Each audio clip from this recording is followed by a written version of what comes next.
a mercy. Behold, the rage of winter. Shatter. Shatter. Do not stand in my way. Rise, my fallen champions. Aid me. This is a mercy. Come, sons of Arthur. Aid me.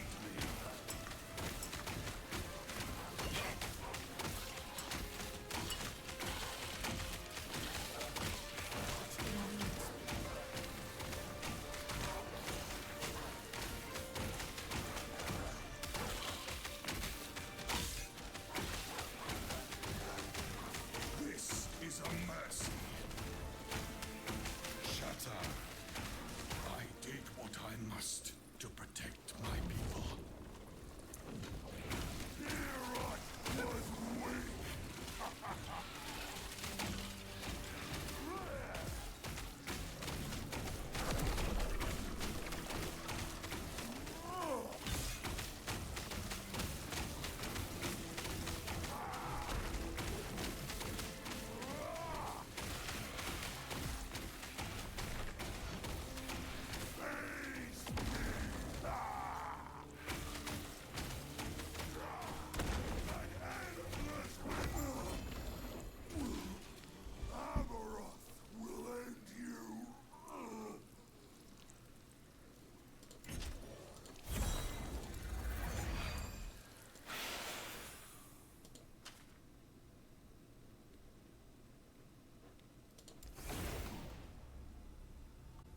Savage!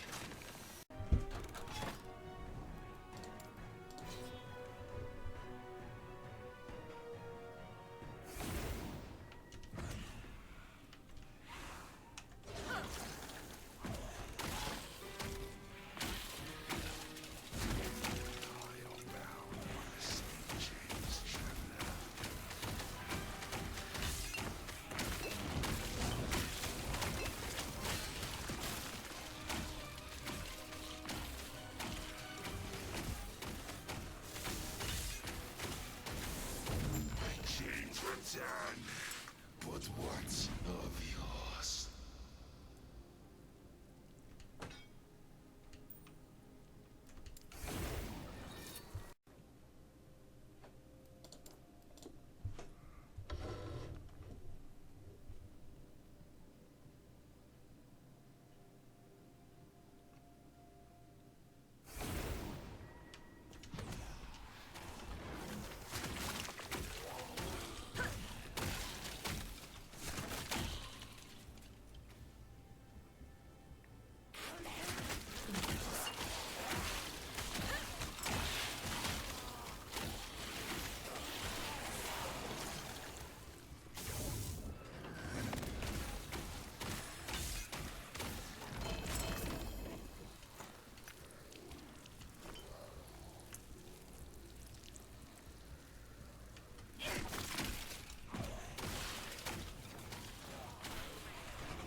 out of oblivion.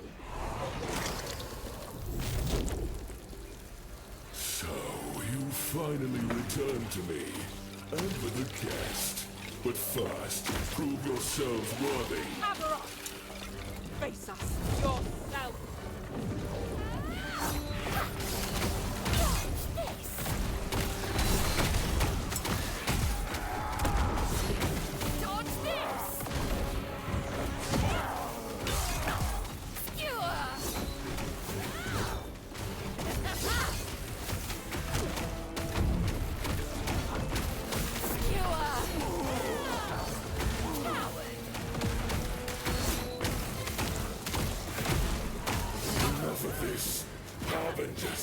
Entertain my dear sister for a moment. Traveler, don't worry about me! Such wasted potential. All this would have welcomed you.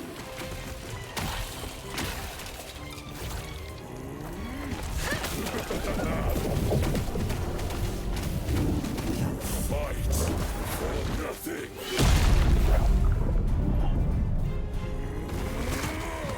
The void comes. Weak and worthless.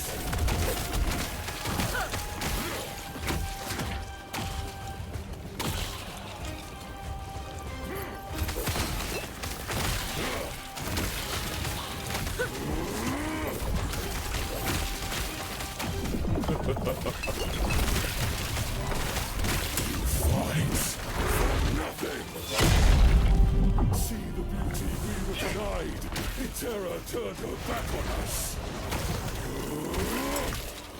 The void hungers. Darkness reigns.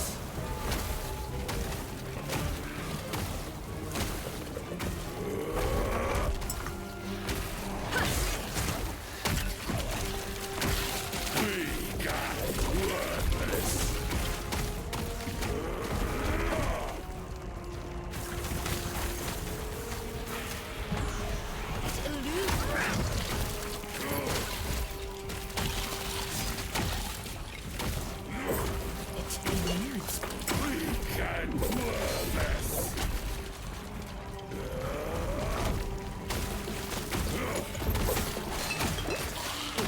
Tore our world apart. They deserve their fate. Darkness reigns.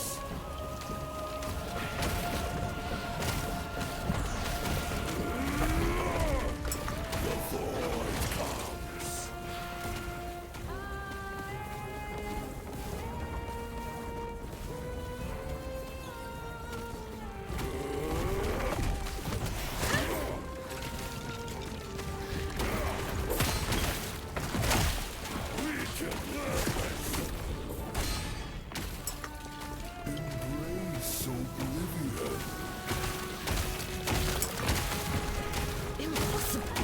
Treated the world no better.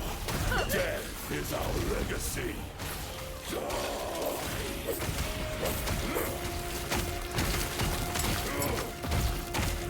void hungers. The world called to Orbits.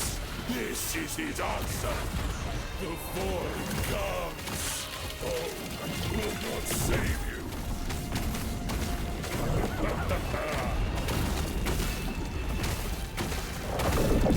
Fight for nothing.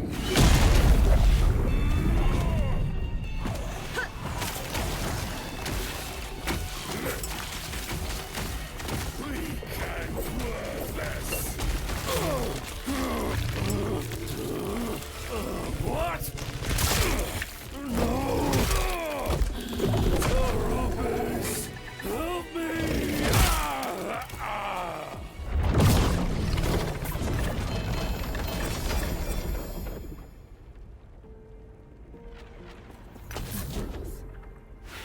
No. Atros. You can rest now.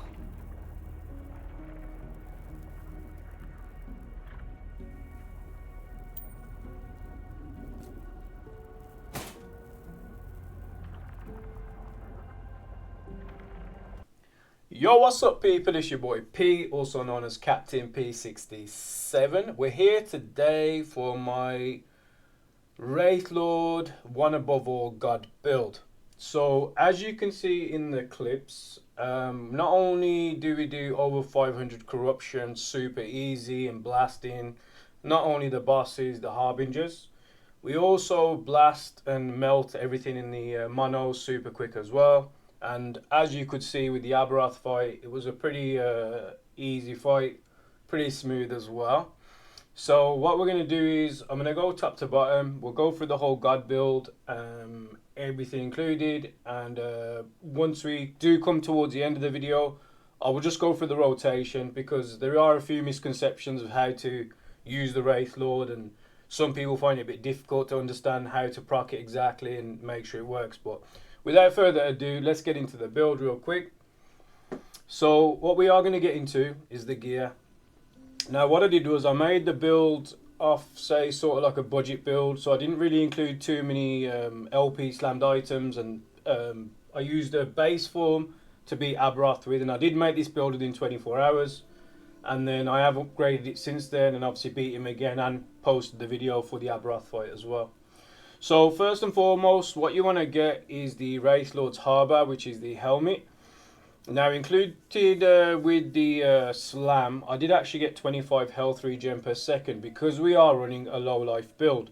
So ideally, intelligence would be great, more HP would be great, but if you just want an easy, say early version of the build or just a simpler version to do, I definitely recommend getting health regen since we are running low life. Now low life can be good per se, especially with a lot of ward, but once the ward goes, if you do take another hit, you can instantly die. So if you've noticed already, I've got a decent chunk of HP and decent ward. So we got 1746 ward for a defensive anyway. We've also got 1320 base HP as well. Now in regards to the amulet, we have gone for the death rattle because it does give increased minion damage, increased minion crit strike chance, which isn't too much of what we're concerned because we're always critting anyway with the other skills like dread shade, etc. But it's just a bonus added. I've added physical resistance to make sure we got our resistances capped.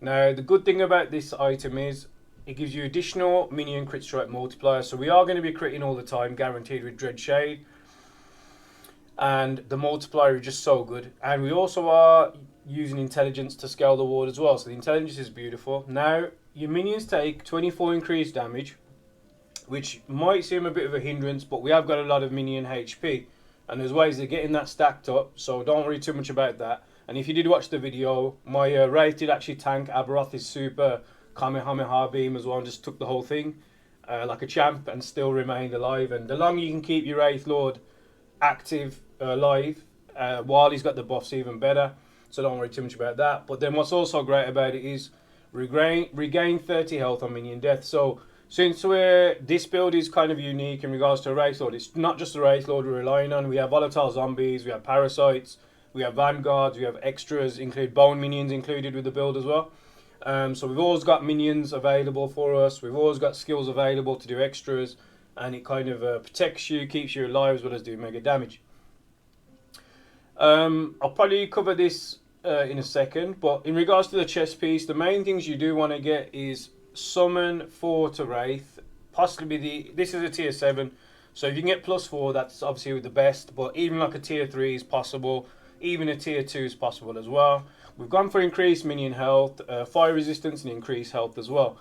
Now if you notice the implicits, we've got 1.1 of damage leached as health, so we're not doing the damage, mainly our minions are. However, we have got Transplant, which can do some damage to get your life leech back, but it's also got 1.8 of minion damage leached as health. So as long as the minions are doing damage, you're always going to keep your life leech going. And since we have so many minions, not just the Wraithlord, we've always got HP coming back to us as well. And there are other things in the skill tree which I'll go through as well, and the passives, etc. But in regards to that, life leech is great. Now, if you want to go for a more of a low life build, you can go for the Exsanguinos and do more low life and just slam an LP 2, 3 or 4 summon Wraith on there. However, there is Shroud of the Obscurity, which is another godly piece, which also gives you ward per second, extra dodge rating, and it's actually like a cheaper version of the Exsanguinos, and you can get like an LP throw from the Merchants Guild for not that much really, to be honest, and it's a lot easier to farm for. I actually ended up farming an LP3, and I was going to slam it, but since doing my last video, which a lot of people liked, you haven't checked that out, it's my Warpath God build at 775 corruption plus. It's a monster build. It has got more like heavy LP4s and say higher items to obtain at the time, but I wanted to make a super budget build, which I've done with this without slamming too many things or having too many highly sought after items as well. Now, in regards to the weapon, you really ideally would like to get Reach of the Grave with ideally minion spell damage plus minion necrotic penetration, ideally. Since even myself, I didn't really pursue it, and like I said, I just made this build in 24 hours. I didn't actually use this, so even if you don't get this or get to slam this, what you can use is just any like Scepter. You could also use a Vault Scepter as well, which gives you base implicit increased minion damage as well, but I didn't get the roll on that, so that's why I'm not using that. And I also got this one here as well, so this one has spell damage and fire penetration, which we also do fire as well, so again I'll go through that. But there's many alternatives, so you don't have to use this, but this is one of the best in slots if you can get it with those stats. But ideally you want minion spell damage, minion necrotic penetration for the extra damage, and then additional minion spell damage, which comes with the bow damage, which is a change they added for the last patch update, which is godly. Now, in regards to offhand, this is one of the best for a couple of reasons. We got 16 intelligence on the implicit, which is phenomenal, which scales our damage for everything as well as our ward, etc.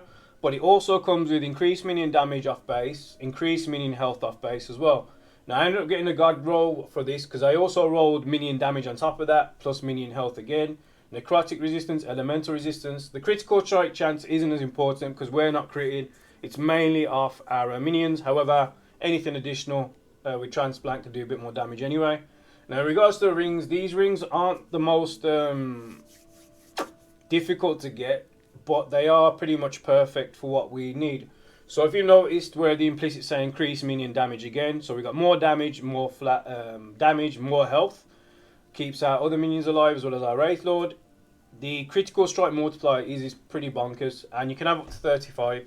So I've got 30 on this one, and ideally on this you want to get intelligence, increase minion damage if possible, and then obviously your resistances and also your crit strike avoidance. Possibly if you haven't got that, you want to get that capped as well.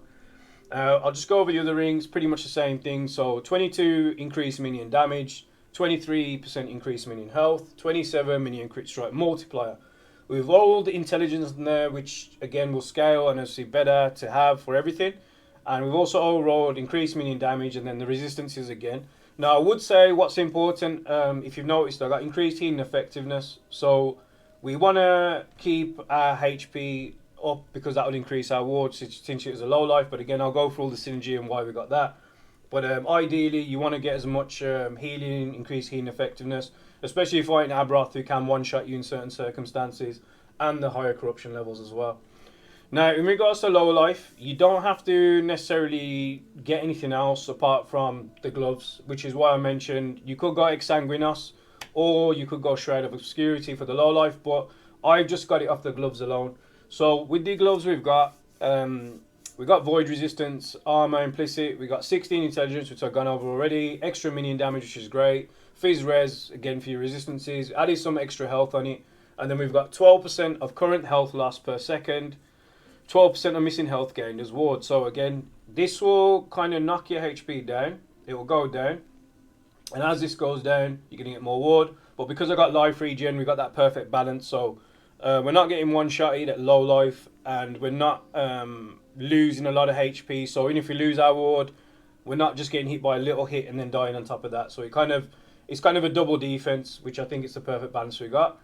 Now in regards to the boots, we got Mercurial, Solarium, Greaves, and Lucidity. Now this comes with base armor of 90, increased movement speed. Movement speed will be important because you're just avoiding everything. You don't really want to engage because you don't have to. That's what's so great about the build. It's super flowy, just really fluid to run, and it's just a super smooth build. So the more movement speed you can get, the better for you. We've also got intelligence on there as well. Now If you can get increased cooldown recovery speed, that would be phenomenal, because it will allow you to do more with the build in regards to Dread Shade, Infernal Shade, Volatile Zombies, Transplant as well. So try and get cooldown recovery speed either on the boots or the belt possibly, and I'll go through the belt in a second. Now what's very, very, very important is where it says 91% increase minion damage. That is obviously godly on top of that, but when you use a traversal skill, 8 minions teleported around you. So you ideally want that, because once you go into one of the skills for your Wraithlord and he plants and he stays rooted, he can't move and he'll get stuck there.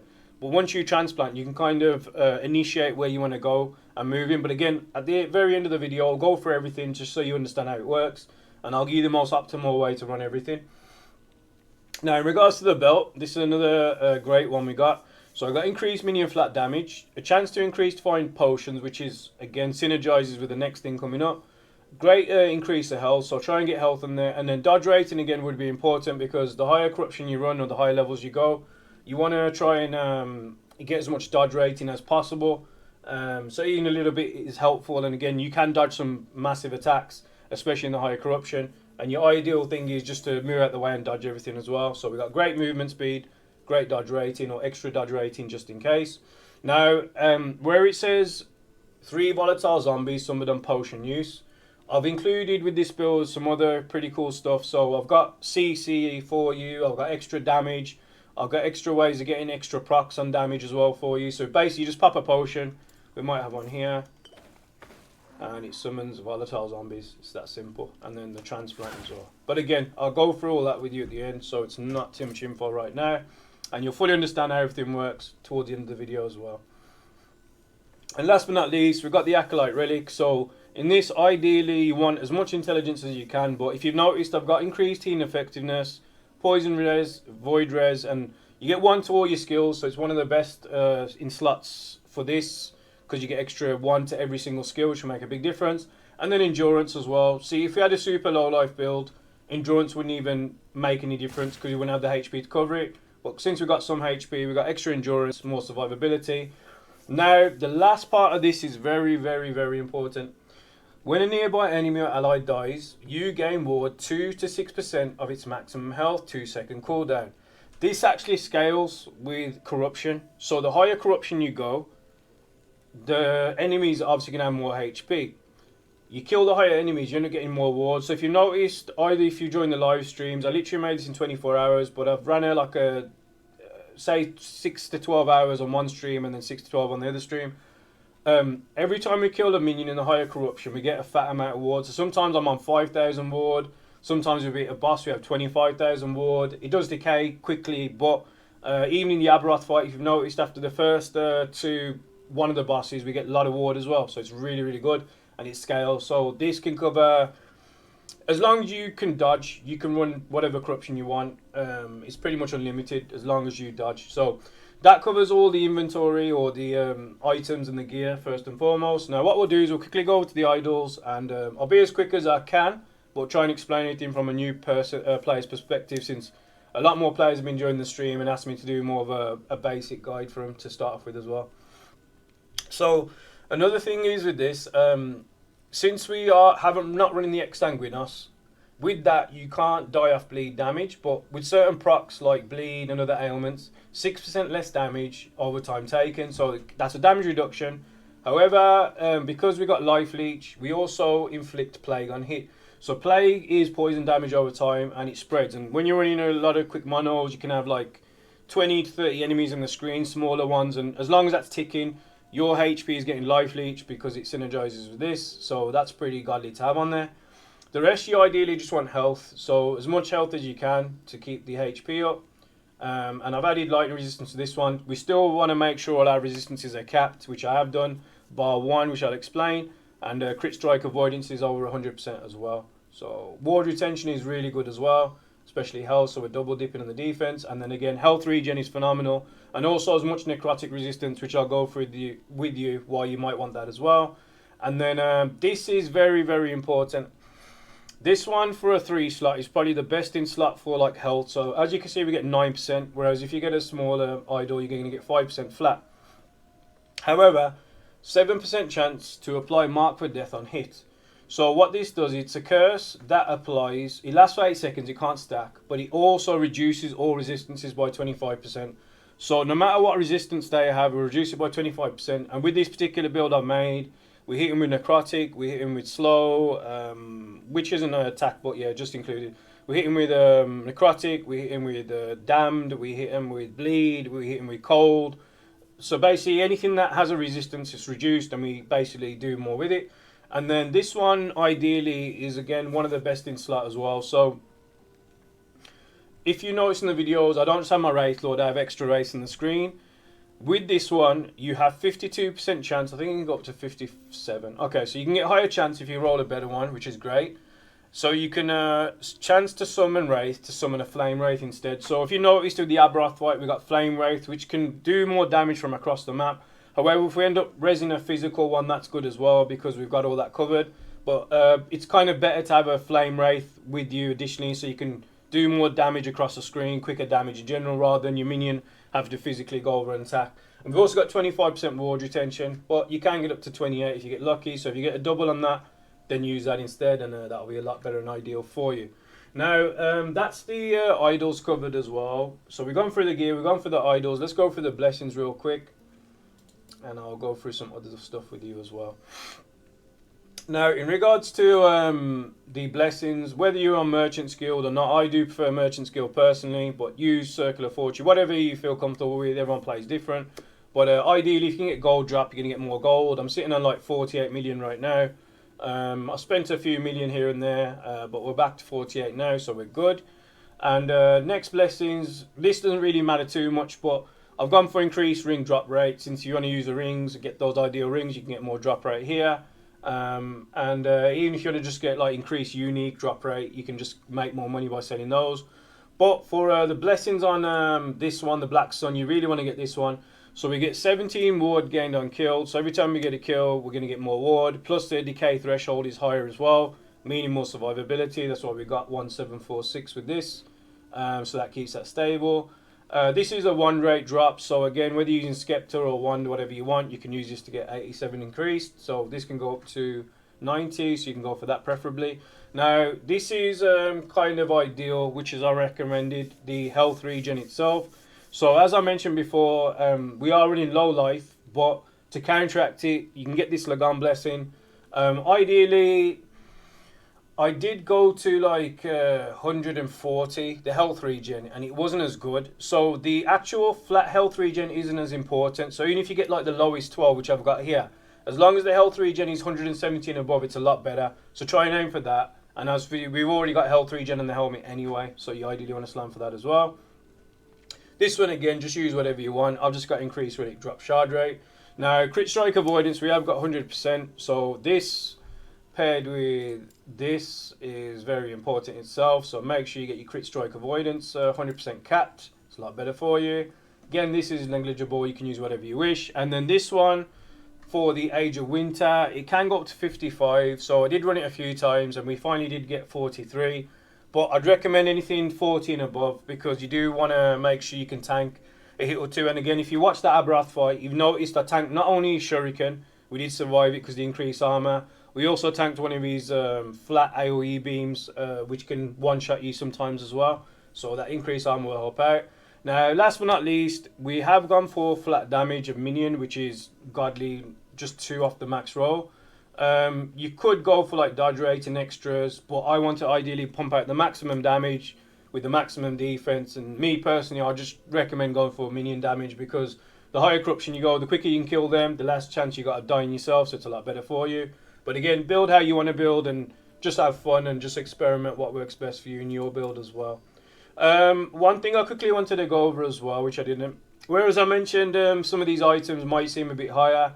So if you say you wanted like a starter version of the build, again, I've used more starter items which you could start with, but you could also, instead of, if you don't even have this, which is kind of easy to get, you could just use another relic, which has 8 intelligence, minion damage, cold resist, health regen, ward per second as well.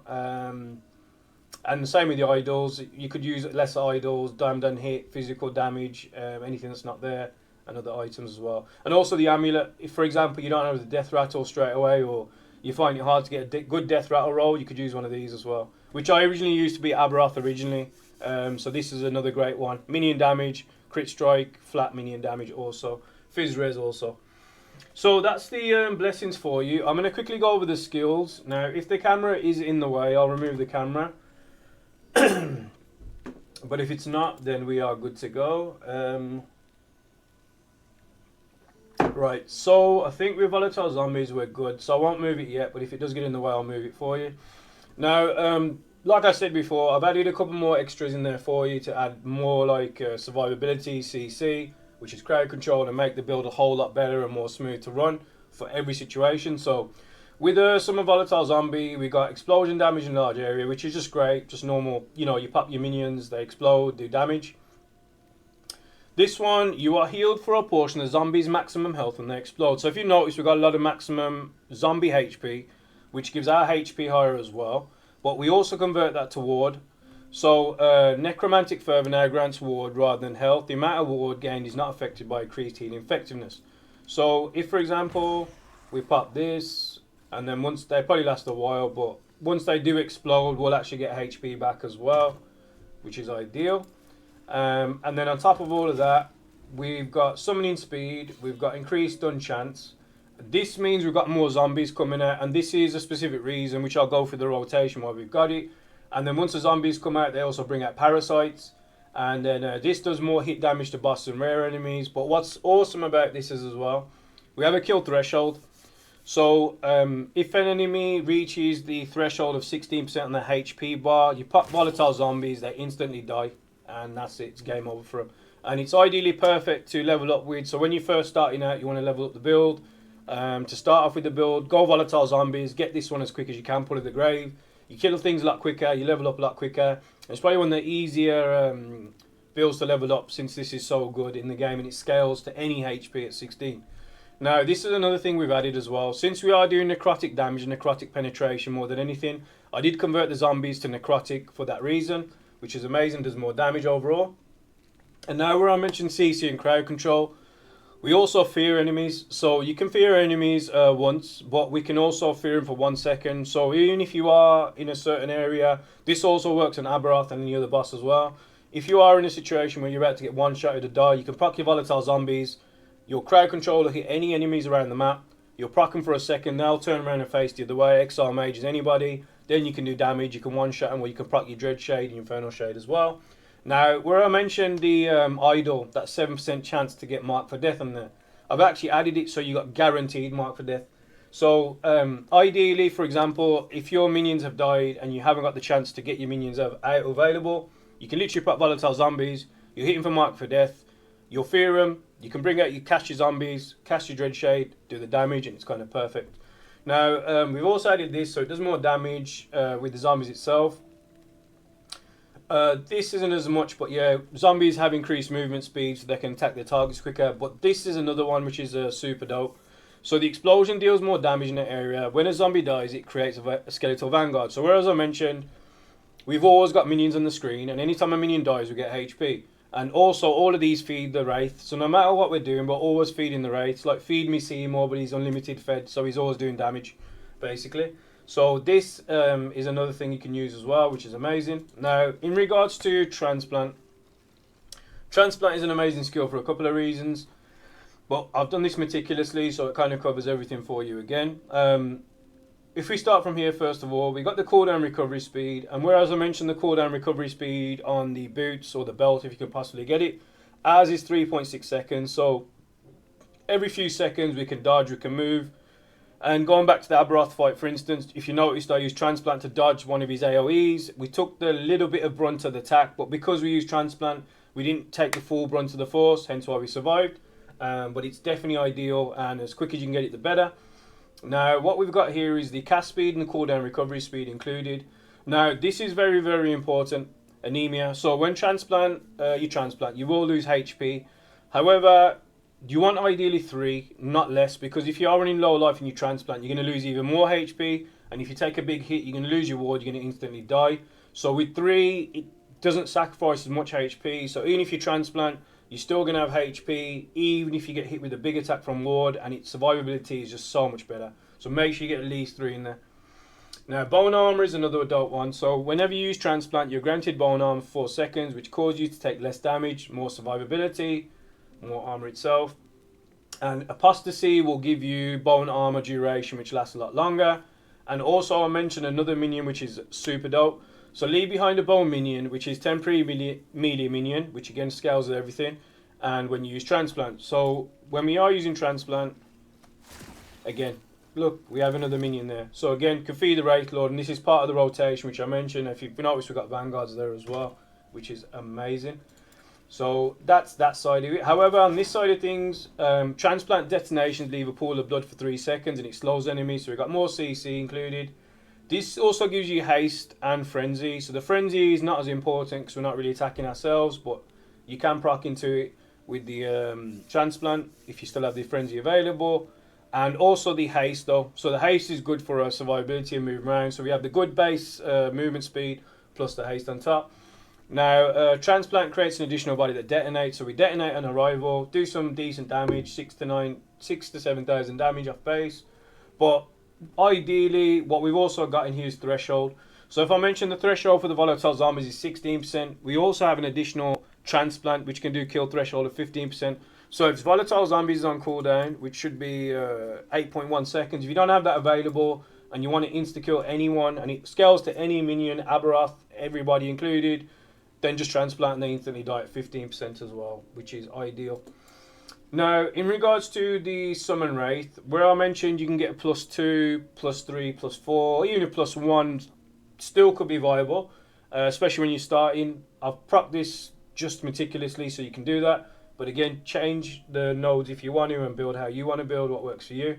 So in Summon Wraith, I might have got some skills covered. Let me just double check if we've got anything else covered. No, I think we're good. Alright, I'm actually going to remove the camera so you can see all the skills. And then we can bring this back if we need to as well.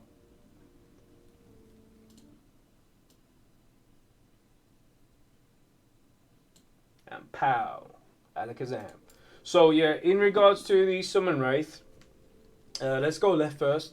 So with this one, it deals additional necrotic damage and spells, which I mentioned. We are doing necrotic penetration damage as well. Necrotic hunger, more necrotic damage, and health leech. This one, summon cast speed and summon mana efficiency. I did try it at 4, but I think at 2 is perfectly fine as well. Again, as you can see, we've done so high corruption and it's pretty simple to do. This here says crit strike chance, which is fine, and mana global crit chance. However, once we are using Dread Shade, we're going to crit anyway, so it doesn't matter too much. But these are ideal. Dawn of the Fall, Wraiths have additional crit chance and leech a portion of damage they deal with crit as health. Since we're doing a lot of crits, we're feeding our Wraiths, they're staying alive, doing more damage. Synergize is perfect. And then on top of all that, Wraiths crit strikes deal more damage, so the crit multiplier is very, very high. And also on the right side of things, Wraiths appear at the target location, so you can summon them exactly where you want, have better control of them, which is amazing.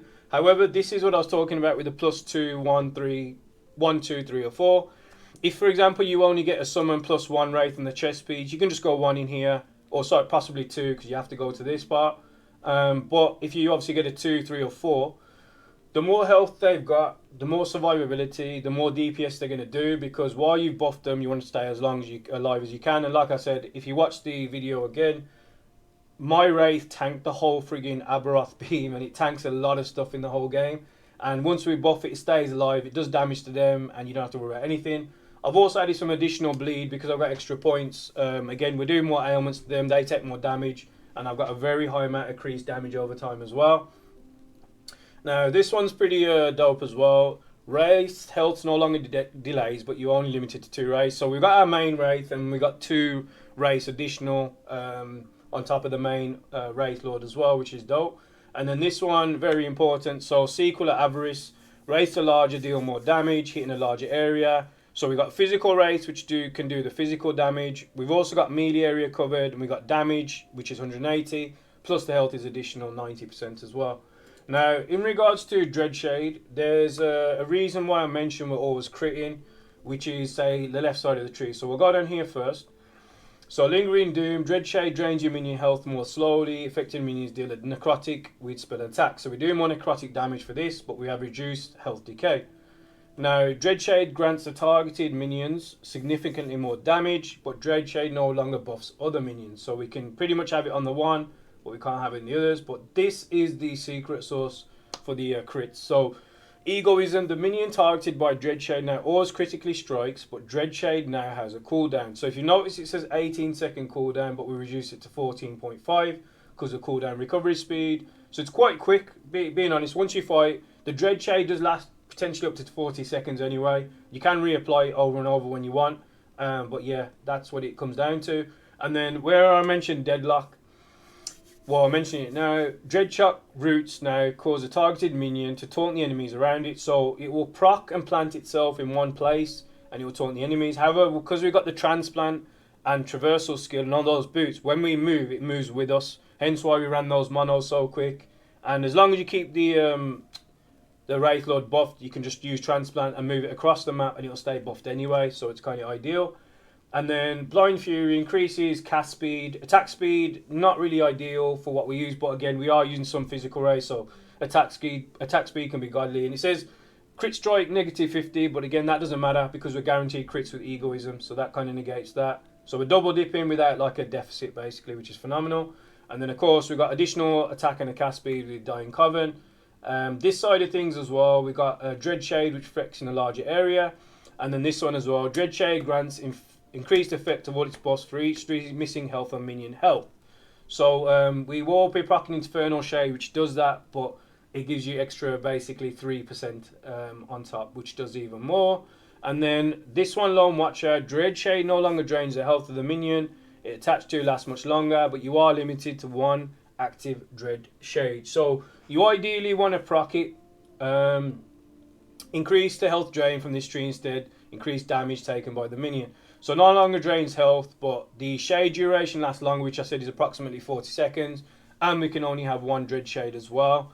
But what's super dope about this is, even for example, if you don't proc your Wraithlord with the Dreadshade and you proc the Flame Wraith, which I was talking about, they can actually do a lot of damage anyway. So even if you're not so accurate, I do play on controller and it's accurate for me. But even if you aren't the most accurate, even if you apply the Dreadshade to the other Summon Wraith, the Flame one, it still does hella damage. So no matter where you're applying Dreadshade, it doesn't really matter. You're always doing crazy damage. Hence why we've increased so much flat damage for the minions as well. Now this is another one. Dreadshade affects minions in a larger area, grants more multiplicative with other modifiers, but the targeted minions' health decays more quickly. So we've got more area, more damage, more increased health decay, which is what it says. It did say we no longer drains health, but we want the extra damage, so we don't care regardless, since we've got so much HP and we got the extra damage. Now in regards to the Infernal Shade, there's a couple of reasons why we got this. So this targets enemy and all nearby enemies take fire damage per second. Each enemy can only have one Infernal Shade attached at a time. Expires after 5 seconds. Max is 4 active shades. However, we've kind of made this slightly different to affect our minions, our wraiths, which increases their damage. So this kind of synergizes with the Dreadshade. So we have increased area effect. The Infernal Shade actually will ignite enemies around it, so that does even more like CC and more crowd control and damage. This does Fire Pen with Ignite. However, with this, we actually convert the fire damage to physical damage. So we do a different type of damage, but we do more damage in the area. Once we proc our minions, anything around it will be affected. Now, this is kind of more synergetic as well. Armor Shred. Armor Shred can do a lot of damage. And if we have more minions on the map and we apply Dreadshade to them, more things on the map will get affected by Armor Shred.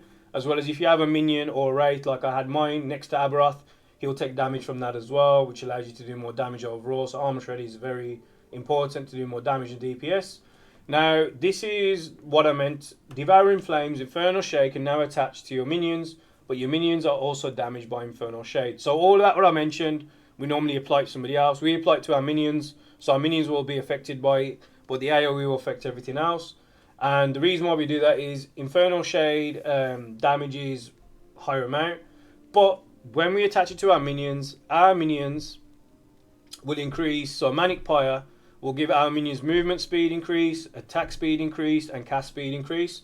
Maximum speed increase is 72%. And it also can be increased to unlimited duration, the minions with this node as well. So once we apply the Dread Shade, they get pretty much crazy buffs, synergetic with the Dread Shade, and especially on our Wraithlord, doing more damage, faster damage, move quicker, do more damage in general, and everything's covered. And then also we increase the duration, which isn't really too much because obviously we got unlimited on here. However, slow chance is ideal again. For more crowd control, any Infernal Shades you have in the area, we do slow any enemies around the area as well, which is ideal.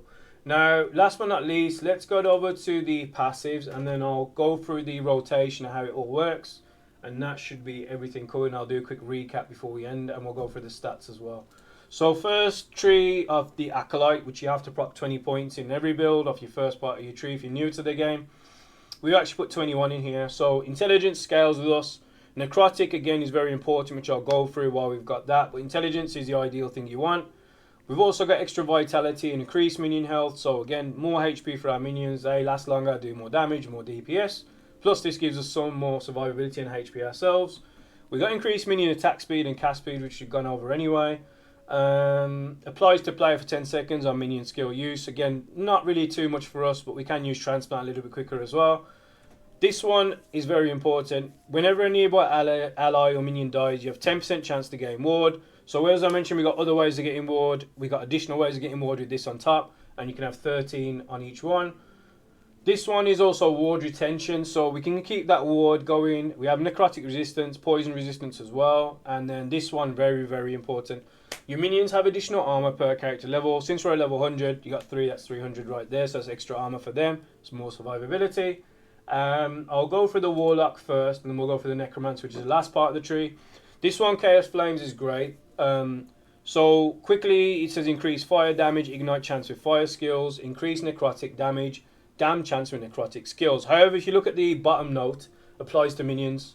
So all of that, what I just read, actually goes onto our minions. So we really don't do fire damage originally, but we are going to be proccing fire damage with the minions. But of course we do necrotic, and we got damn chance, which again is extra stuff we can add, more damage over time. Intelligence against scales, mana per intelligence. So the more intelligence you get, the more mana you get. Now, one thing I would say about the build is the build can be mana hungry if you're not efficient with your mana, but with this node and the way I've got it, again, it's meticulously done, so I'm pretty much perfect. I don't have any mana issues whatsoever. So if you are running a bit low on mana with this, definitely proc into this. This will help you out a lot and scale your intelligence higher as well. Now, we're coming up to the part where I mentioned about necrotic. So, Ward of Malevolence. You gain additional ward decay threshold and ward on kill. And we don't have to worry about the parts of the channeling because we're not channeling. But ward decay threshold is great. And also, again, the ward part. Every time we're getting kills, we're getting additional 9. Which, if like I said, if we're killing 20 or 20 odd minions on the screen or whatever at a time, times that by 9, you're going to get a lot of chunk of ward each time. And that will stack up. And then this is the other secret source. So with this one imperishable, we get additional vitality, which gives us more HP, and if we're running low life, that gives us more ward, and then ward decay threshold per 1% necrotic resistance. So the higher necrotic resistance you get, you're going to get the additional ward decay threshold, and I'll go through that with you at the end. And then this one, Harrowing Armor, is great. We get more armor, more survivability, we get more HP, which is great. You could go one more in here if you want to get more armor, but we don't really need it. But what I've gone for more on this is ward per second again, so more ward per second. But also, if you read this part, you take less damage, multiplicative with other modifiers per unique curse on the target. Since we're applying so many different things to the target, we can take extra less damage taken anyway, and we also negate a lot of damage since we have a lot of armor anyway, and the ward obviously as we go. Now, last but not least, let's get into the Necromancer tree. So with this one, you want to ideally go for Risen Army, which is increased minion flat damage, which is great. Attack speed, cast speed, we've gone for already. Ward retention, again, is a great one for survivability. And ward granted on minion death. So volatile zombies, you're going to get ward. Transplant, bone zombies, we're going to get ward. Volatile zombie, the skeletal vanguard, we're going to get ward. No matter what we're doing, our wraiths, even if our big Wraithlord dies, we get ward. If our smaller summon flame wraiths or normal wraiths die, we get ward. No matter what, we're always getting ward. So we're always doing damage, we're always getting ward, we always got minions on the screen pretty much. And then Cursed Blood, increased minion physical, which is the normal race, which do physical damage, and necrotic as well. And then, whereas I mentioned minion armor shred again, armor shred, this is godly for that armor shred, which will do so much damage. And then with this, frantic summons, increased minion attack speed, increased minion cast speed, and then obviously our own cast speed with the transplant if we're attacking a little bit there. Increased health is great, so we got 21% increase, but we went 7, not 8, because we don't want it too much where our minions lose a lot more, because it does scale quite high. But we've got it reduced minion health is 21%, but we got that covered because we got so much HP for our minions as well. Now, whereas I mentioned before, we didn't do minion fire damage, we actually do minion fire damage now. So your minions deal additional fire and necrotic. So we're already doing necrotic anyway, but we're doing additional fire damage. And then on top of all of that, with Rite of the Undead, we get more necrotic resistance, goes into that resistance cap for the war decay. We get elemental resistance, which is phenomenal. Increase minion necrotic damage and increase minion elemental damage, which is the fire damage, which I just mentioned. And then this also procs into this as well. And then last but not least, Blades of Forlorn. So we get minion crit multiplier 70, which is absolutely insane. Crit multiplier, minion chill chance. So again, we got more AoE, CC, crowd control as well. And then we got increased minion cold damage finally as well. So that covers that. So just to recap, we've gone over the gear, we've gone over the idols, we've gone over the blessings, we've gone over the skills, we've gone over the passives. Now I'm going to bring the camera back and I'm going to quickly just go over the quick rotation and just explain it as best as I can and make it as easy.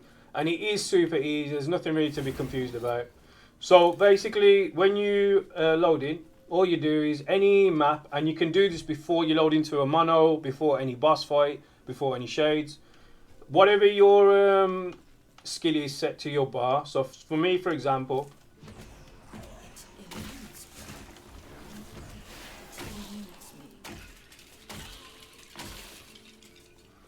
I've got my Wraithlord summoned here, so with X. So we'll wait for the Dreadshade to come back, but it's pretty much this simple. And you can see the cooldowns.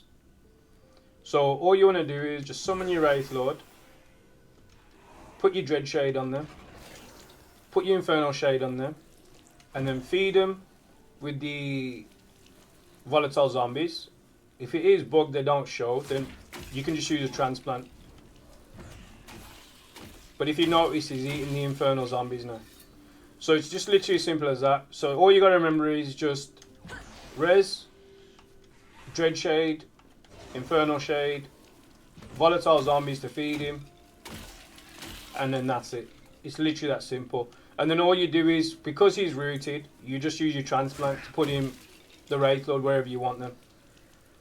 So if you've also, say for example, on the Black Sun for example, I'll proc this and I'll literally Transplant, I'll walk a bit, I'll Transplant once to the 3 minions at the start, I'll then walk a bit further and I'll Transplant to Raye, and then it instantly kills Raye, it kills the Harbinger because it lasts so long. So one more time, Wraithlord, Dreadshade, Infernal Shade, zombies, and then that's it. That's done. He's now buffed, he's ready to rock and roll. But if it's rooted and you want it moved, just Transplant where you want to move him. It's easy as that. And you can literally see the icons on the bottom. So if you're ever not sure if it's been procced or not, just keep an eye out for these. And anytime you see Dreadshade not there, just re-proc it, because we got the cooldown. So you can always re-proc it when you want and put it back on him. And it's that simple. And also, if you notice now, our Warden HP is going higher. So when he also eats, you also get extra buffs on top. And finally, we'll go over the full stats, and then that covers everything for you, I think. So Vitality, I got 1, Strength 1, Dexterity 1, Intelligence 88, Attunement 1. Health, we got base 2017, Health Regen 159. Movement Speed, we got 40. Mana 191, Mana Regen at 8.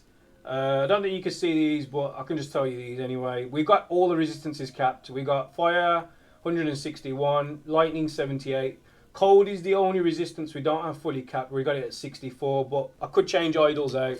So as I mentioned, you could change idols. So if you don't have everything fully capped out, just use a Vigorious Stout Ligonial one and just get another element in there, or a smaller idol for any resistances you might need. We got Fizz Res at 82, Poison at 97, Necrotic at 189, which you can see, Void at 82, and then I mentioned Crit Strike Avoidance, we have 115%, so make sure you get 100% at least. Endurance at 29, and then I'd say if you want to see the stats of the minions, which is pretty strong, We've got increased minion damage 859, increased minion spell damage 859, increased minion melee damage 859, increased minion physical damage 883, increased minion lightning damage 1009, increased minion cold damage 1079, and increased minion fire damage 1039, increased minion void damage 859, and then increased minion necrotic 1063, and we've also got 12% damage penetration, and increased minion poison damage is 859. And then if you want to get extras, increased minion damage over time is 859, and then the crit chance of base is 6, but obviously we guarantee crits. But then the minion crit strike multiplier is 384%, which is insane. And we also have increased minion health at 399%.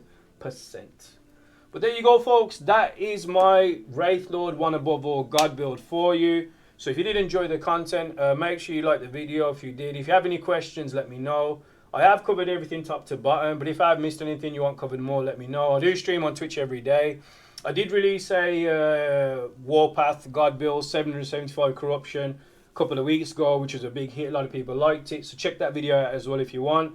I also did a Shaman Storm Drop God build original video. That's at like 700 corruption, 800 corruption as well. And then prior to that, I did release my own Lich crazy build as well, which is not bugged at all. It's all legit build. That's at 1,000 plus corruption.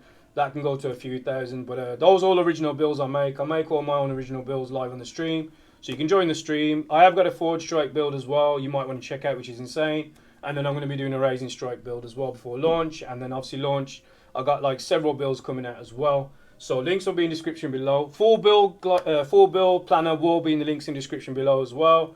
But that's everything covered for you. So apart from that, wherever you are, have a good morning, have a good night, have a good evening. I will catch you on the next one. Take it easy and peace out.